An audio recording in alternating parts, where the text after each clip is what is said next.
Thanks, Ed. A Fox News alert. Some Republicans are urging President Obama to skip the funeral of longtime Cuban dictator Fidel Castro 1 week from today. So should any U.S. representative attend the funeral? Joining us now for a fair and balanced debate is Helen Aguirre-Ferrer, the Director of Hispanic Outreach at the RNC, and Cristina Arriaga, the Executive Director of the Beckett Fund for Religious Liberty. She's also a former assistant to U.S. Ambassador Jose Sorzano at the Cuban-American National Foundation. Helen and Cristina, thank you for joining us. So, Helen, I'll start with you. Should President Obama send someone, and if so, who? Well, you know, I'll tell you, and thank you for the invitation this morning. I don't think that Fidel Castro is worthy at all of anyone coming officially from the United States to attend his funeral. He has been a murderer, someone who's endorsed firing squads, theft of private property, political prisoners, and has been a military dictator for more than 57 years.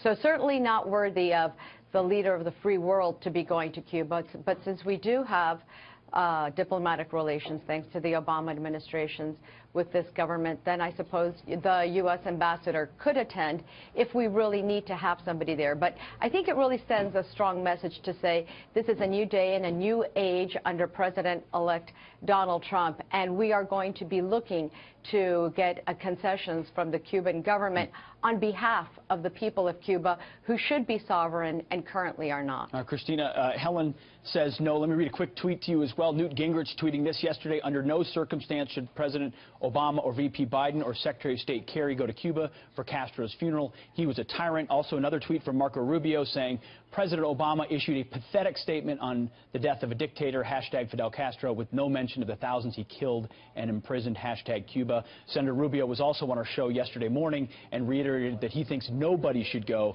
Cristina, should the U.S. send a representative? No, absolutely not. That would be honoring the legacy of a man who has executed, tortured, incarcerated a larger percentage of the population that Stalin did himself. However, we Cuban Americans believe in trust but verify. If I were the president, I might consider sending the Surgeon General just to make sure that Fidel Castro is really dead.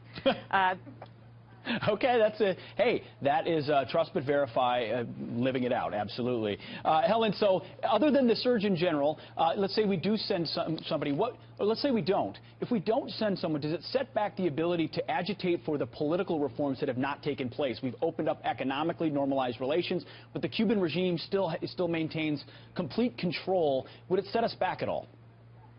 No, not at all. I think to the contrary, it's telling the Cuban regime that, you know, that even though Fidel Castro's death really brings the dawn of a possible new era, there's no question that there is a totalitarian government in place in Cuba today. And so what we're doing is that we're also reinforcing that totalitarian government if we should send a high-level diplomat. So what we really should be doing, and what President-elect Donald Trump has been very clear, that there are 3 conditions that really need to be met in order for us to be able to provide meaningful change to Cuba. And that one is release of political prisoners. Number 2, American fugitives need to be returned to American justice system. And there needs to be political and religious freedoms on the islands. President-elect Trump has been very clear. There's nothing wrong with negotiating, but we didn't get any concessions from the Cuban government. And it's not like we're doing business with the Cuban people. Sure. We're doing business with the Cuban military, who is in charge of and in control of all of the economic mechanisms and of property in Cuba. So we really need to send a message that change has to come. Sure. And Donald Trump tweeted immediately, Fidel Castro is dead, a very different tone. He also said the deal we cut with them under Barack Obama was a bad one. What would you say, Christine, is the first step President-elect Trump should take to push Cuba in the right direction? No, Fidel Castro is dead, but the Castro regime is not. As his body was being prepared to be cremated, dissidents were getting arrested. Human rights activists were being sent to prison. President-elect Trump has to demand that there are free elections in Cuba for the first time in 55 years. He has to demand that the Castro brothers return to the Cuban people the $800 million that they have stolen. And he has to demand that there be freedom of speech, freedom of press. In the last 3 years alone, over 300 houses of worship have been destroyed in Cuba. Terror lives in Cuba, and terror has to be gone in order for the Cuban people to be free. No, well said by both you, Helen and Christina. A dictator may be dead, but that doesn't mean authoritarianism is dead on that island. And I have to give, Christina, you the prize for the most unique suggestion with the Surgeon General. We'll see if they take that up. Thank you both this morning. Appreciate it. All right, Welcome. Hillary Clinton.